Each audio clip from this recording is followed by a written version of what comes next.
चांद पर भेजा गया भारत का तीसरा मिशन कामयाब हो गया है। चंद्रयान-3 ने चंद्रमा के दक्षिणी ध्रुव पर सॉफ्ट लैंडिंग कर दी है। अब नजरें प्रज्ञान रोवर पर है, जो स्थितियां सामान्य होने के बाद चांद की सतह पर चलेगा। चंद्रयान-3 के लिए आने वाले 14 दिन बहुत अहम होने वाले हैं। 23 अगस्त को सॉफ्ट लैंडिंग के बाद अब नजरें प्रज्ञान रोवर पर है, जो स्थितियां सामान्य होने के बाद चांद की सतह पर चलेगा। विक्रम लैंडर के अंदर मौजूद रोवर प्रज्ञान बाहर निकल चुका है। रोवर और लैंडर से जो जानकारी इसरो को मिलेगी वह 14 दिनों तक की होगी, क्योंकि चांद को पूरी रोशनी सिर्फ इसी दौर में मिलेगा। लैंडर और रोवर इन दिनों में पूरी सक्रियता के साथ इसरो को सूचनाएं भेजेगा। दरअसल 14 दिनों के बाद चांद पर रात हो जाएगा। यह रात कोई एक दिन के लिए नहीं, बल्कि पूरे 14 दिनों तक के लिए होगा। रात होते ही यहाँ बहुत अधिक ठंड होगी।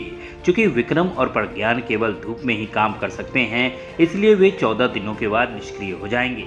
हालांकि इसरो वैज्ञानिकों ने चंद्रमा पर फिर से सूरज उगने पर विक्रम और प्रज्ञान के काम करने की संभावना से इनकार नहीं किया है। अगर दोनों 14 दिनों बाद सही सलामत काम करते हैं तो यह भारत के चंद्र मिशन के लिए बोनस होगा।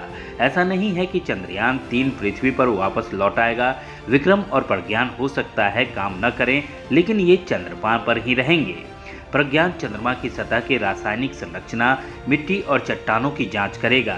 यह ध्रुवीय क्षेत्र के पास चंद्रमा की सतह के आयनों और इलेक्ट्रॉनों के घनत्व और थर्मल गुणों को मापेगा।